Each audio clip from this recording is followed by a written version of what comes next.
our banks are really the heartbeat of the community. They keep everything going.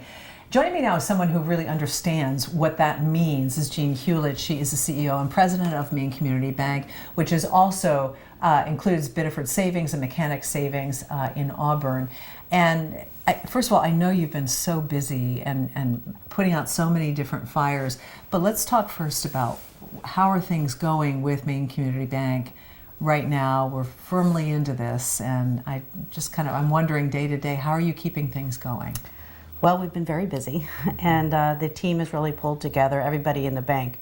The first priority is obviously the safety of our employees and the safety of our customers. So as it became clear what was needed in terms of preventing the spread of this disease and the social distancing that's required to tamp it down, we took steps to immediately shut down our lobbies of our branches, which became effective yesterday.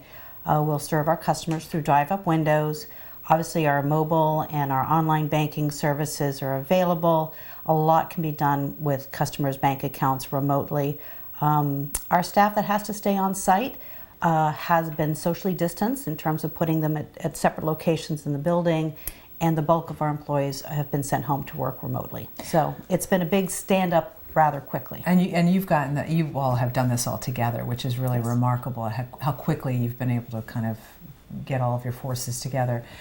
When I think about what we're facing, one thing I would think that might be a concern is kind of a run on cash, that people might go in. It's almost like the scene in It's a Wonderful Life, and when people want to go and just grab their money. Has there been that panic, and what has kind of kept that at bay?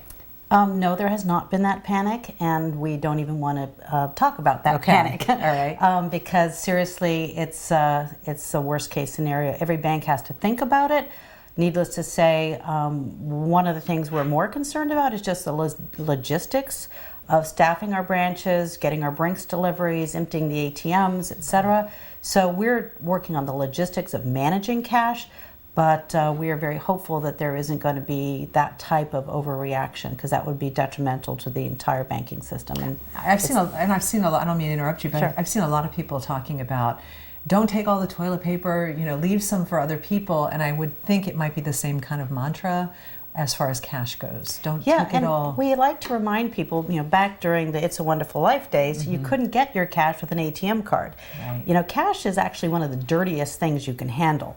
So using your plastic, which you can clean with a Lysol wipe, is a lot more secure than handling cash. So we encourage you to use your plastic and do your online banking. And you can track it better too. If you absolutely. have cash, how often do you just grab something out of your pocket and you're like, wow, where did that 20 or 50 go? Yes, we also don't want our customers coming up and taking large sums of cash and being vulnerable at an ATM for a robbery or anything of that sort. So maintain your regular cash withdrawals and protect yourselves, and it'll protect the bank. So I guess as you're handling the day-to-days, I'm wondering, it's hard to predict how long you're going to be able to keep branches open and all of that. So you're having daily, you said you have Twice a day calls, just staying on top of numbers and all of that. We start in the morning to talk about, first and foremost, what we're hearing on the public news, but what's happening with our employees, who's called in sick, what are their concerns. Anybody who is sick or concerned that they're exposed to somebody who's sick in their home or they're another environment, we're asking them to self-quarantine. So that obviously has impact on staffing. Moving to the drive-up has helped with that, but worst case scenarios, if we have a real staffing shortage, we will direct traffic to centralized branches like our main office in Biddeford or our main office in Auburn. But we don't have that situation right now, but we have our contingency plans. You have branches in really kind of well-known blue-collar areas, and have you been seeing, kindnesses? Have you been seeing people really wanting to help each other out? And I guess, how are you hoping to keep things, going in all of your branches? The most important thing is open communication. When you're not communicating with your customers or employees what you're doing to protect them and to protect the bank, then people get worried. So our strategy is to communicate as openly as we can, be transparent about what we're doing, communicate regularly. what we are seeing is a lot of kindness. Our customers come up. We had to have one branch closed for 2 days because of concern and quarantine the staff. And the overwhelming feedback from the community was, are the employees okay? It wasn't anger that they couldn't get into the branch or concern about their money. It was, is everybody okay? Please let us know. And thankfully, everybody was okay. The branch is reopened. No one is in quarantine. But, you know, it is really, community banks are very much part of the fabric of the towns that they have branches. It's part of extended family. We all know each other. We know our customer, we know their families, we know their businesses, we know the communities that they're doing business in, which is actually sort of the other thing that we're very much focused on. I like to think about, and having been at the SBA we have a disaster loan program at the SBA, the two words are response and recovery. We're kind of in the response stage right now, which is securing the operations, making sure we're doing everything we can to protect our employees and our customers. But we're going to move very quickly into the recovery stage, which is working with our borrowers, working with our families and our businesses that got disrupted during this time. And so we're focused on that sort of simultaneously. But what I like to say, the benefit of being a community bank is we know the communities that these businesses are in and the impacts that they're experiencing. So we can respond appropriately to the situation. And that's I think really the benefit of being a community bank rather than a large national. Exactly, but you do understand that large national because you were, Jeanne worked for the Obama administration and the SBA, and you saw kind of all of the operations on that front. What needs to happen for Maine? And I know that we're thinking about Maine and we're thinking about small businesses, and we want small businesses to survive and thrive and, you know, get to the other side of this. And, you know, again, this is why we're doing this show about how businesses are going to retool and kind of reimagine themselves and reorganize. And so I guess I'm wondering from that perspective, are there kind of wheels in motion to help them achieve that? Yes. I would say from the banking industry side, the banks themselves obviously have tools that they can employ, whether it be interest only for a period of time or deferred payments for customers, given their circumstances. Those are our own internal decisions that we'll implement one-on-one with customers given their particulars. On the national and federal side, there are emergency legislation being proposed to introduce different types of economic recovery tools. During the credit crisis, the Obama administration passed the American Recovery and Reinvestment Act, which had an enormous amount of tools to help small business, guaranteed loans, special microloan programs, payment deferrals, etc. So those programs are being revisited. Do we need to roll out a similar recovery plan as that? There are other initiatives that are being proposed.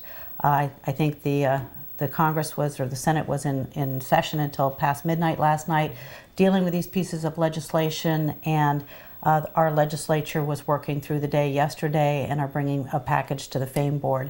So I think on the state level and the federal level, there'll be new proposals coming forward. It takes a while to implement anything as comprehensive as that. So that's why I encourage all of our customers and our communities to understand there is no silver bullet. It's not going to be fixed immediately, but work with your lender as soon as possible. Staying transparent and opening those lines of communication about what you're going through helps us respond and sort of bridge a gap until there's a longer term solution for you. And just so folks know, FAME is the Financial Authority of Maine. Yes. And so you'll have information also on your website. Yes. About as programs become confirmed. Part of the problem is we're getting calls right now because press releases are going out that legislation is being introduced. Because legislation is introduced doesn't mean it's in place. Right. It hasn't been and voted on. a foregone conclusion that's going to happen either. Yes, it hasn't been voted on, it hasn't been approved, it hasn't been implemented. So we will stay abreast of all the things that have actually been passed so that we can inform our customers. The one thing that I know that Governor Mills and many of the state officials and our federal officials are talking about is the SBA's economic injury program. It's through their disaster loan program, and it's an excellent program. It does have its paperwork burden, and you have to apply. It is a loan, so there are credit standards. So it's not a grant. And that gets misunderstood a lot. That the SBA has a disaster program, it's going to be a grant. It's a loan, and you have to qualify for the loan. So you have to make an application, you have to qualify, and then the SBA has to fund it. It is a direct loan from the federal government. It's not a bank guaranteed loan.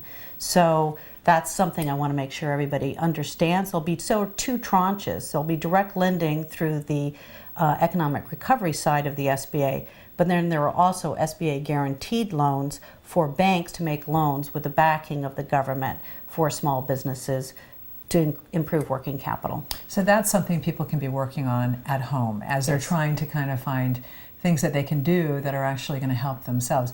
Maybe you can give us just maybe even 3 things that you can think of that might help people with their finances as they're at home. I mean, is there any kind of a blueprint that they could kind of work off of? I think if you're concerned, well, first of all, if you're concerned that you're not going to be able to make your loan payments, the first thing to do is draft a hardship letter. Write a letter that says, this is why I won't be able to make my loan payment, and work with your lender, your bank, to get some relief.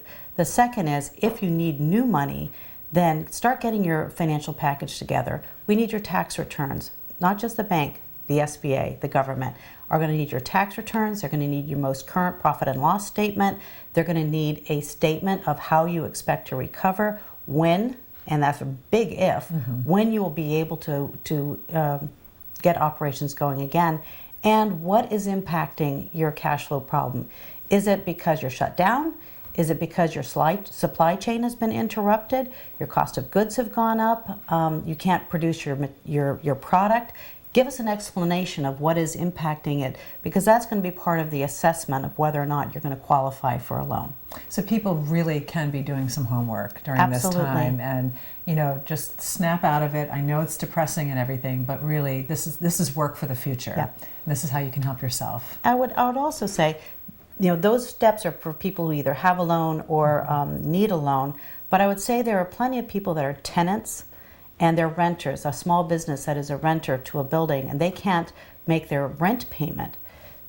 That's outside of our purview, but I want to say, talk to your landlord. Your landlord won't be able to make their mortgage payments if they're not getting their rent payments. So they're motivated to work with you.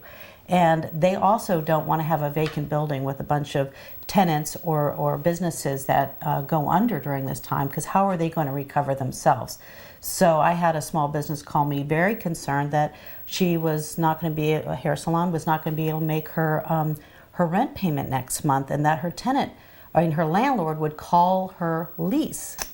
And I said, no, they're not going to be as motivated to do that as they are to work with you. Call them, talk with them. They will understand. That's my advice, is keep those lines of communication open. Yeah, don't go hiding. Don't pull the sheets over your head and all of that. I don't know how you're doing it. You're working a lot of hours, and you're working on staying healthy yourself, and all of that. Are you also finding you're clearly talking to the community, taking a lot of phone calls?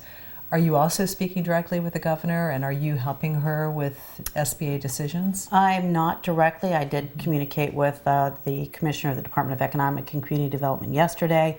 I'm on the board of the Maine State Chamber of Commerce. We had a conference call yesterday morning with the DECD and the governor's office. I'm on the board of the Maine Bankers Association. We had a conference call. So I think as an industry, we're all working closer together. I have, because of my own historic background, I have some perspective on the SBA lending programs that I have shared directly with my colleagues in state government. But I also have been in close contacts with my former colleagues from the SBA about what they're doing. Many of them are either still in the government or have gone on to other banks or within the SBA industry. We're all talking amongst each other about what pieces of legislation, and this is going to sound terrible, but there's always pieces of legislation that are introduced in crisis times that sound good on paper, may be politically motivated, that are not well thought through. It really is incumbent upon our congressional leaders to work with industry to see what works. We saw this during the economic crisis in 2008 and 2009. There were pieces of legislation introduced to pass loan programs to help small businesses that were not able to be implemented They didn't understand the systems limitations, staffing limitations, regulatory limitations of the banks. So you have Congress passing, legislation that sounds good, but is completely unworkable.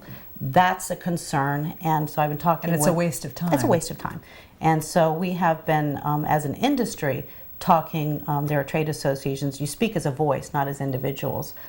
Speak as a voice to our legislative leaders about what is the best solution, so that we don't, waste time. Well, I'm glad to hear about the collegiality among bankers Yes. in the state of Maine, and I'm really just grateful that you are willing to be, so willing to be a communicator, and you're not hiding, and that that's what people are looking for. They're looking for leadership. They are looking for people who will talk, because we're all in this together, and there are so many questions. So, as this was unfolding so quickly, I give a lot of credit to Maine Bankers Association. They called all the banks together on a conference call to say, what are you doing? What are you doing? Because, it's hard to be the first one to shut down your bank lobbies. It's hard to be the first one to send all your employees home. I think about banks as part of the essential infrastructure, whether it's pharmacies, hospitals, grocery stores, and banks. Everybody else can stay home. We have to stay operational. Yeah. So it's important that we all sort of work together and say, okay, what are you doing? So we all kind of come out together and create that sense of calm. And we've done, as an industry, a great job with that. My hat's off to Chris Pinkham at Maine Bankers for coordinating that. And for all of our colleagues to be really transparent with each other about what they're seeing. And it's helping us prepare. Mainers are tough. Will we get through this? Absolutely. This is maybe inappropriate, but we always say we're at the end of the line. Maine's always had this chip on its shoulder that we're at the end of the line. We don't get all the business. We don't get all the commerce. Being at the end of the line is working for us right now. We have less cases of the virus than anybody else on the Eastern Seaboard. And so we were able to respond quickly and put in place our pandemic response plans to start the social distancing quickly. And I'm really very hopeful that it will stop the spread of the illness. That's one piece of it. The other piece is the tail of the economic crisis that's coming. And I don't want to be alarmist, but if you look at the economic crisis that happened in 2008, that was a financial crisis. This is a crisis of different proportion. It is impacting our supply chains. It is impacting our ability to just open our doors. It is impacting the financial sector. The community banks, I think, are more protected. We have banks that are worldwide. They have worldwide operations.